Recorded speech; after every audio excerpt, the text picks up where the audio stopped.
tinatawag rito alternative ng net earning capacity sa civil law. So may alternative yung formula na yon. So yun yung tinatawag na yung 50% rule of thumb o yung midpoint rule. So bakit divided by 2? Kasi ang alternative formula nun is net earning capacity is equal to life expectancy, yung 2/3 times 80 minus yung age, multiply mo sa gross annual income divided by 2. So, bakit divided by 2? Kasi, ano yun yung 50%, ina-assume ng korte na yun kanyang personal na kinikita niya sa kung ano man ang ginagawa niya. Whether dumating yung permanent injury or death, ina-assume na yun yung kinukuha niya, no? At nawawala doon, lalo na pag permanent injury, 50% ang nawawala.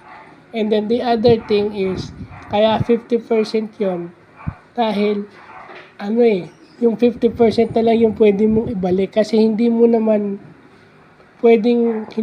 matrace yung kung ano yung talagang sweldo niya, di ba?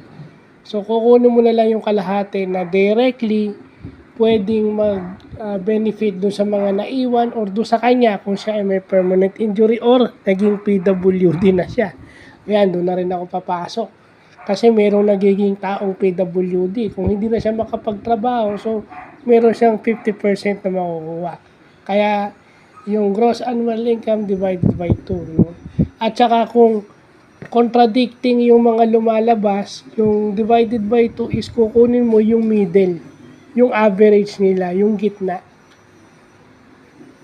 Yung average ng dalawa, no? Kaya mo i-divide sa 2.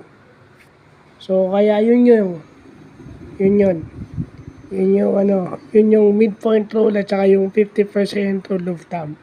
So, importante na tututunan natin yung may mga alternative formula. Kapag ka hindi malinaw, so yung alternative formula na yun yung gagamitin natin.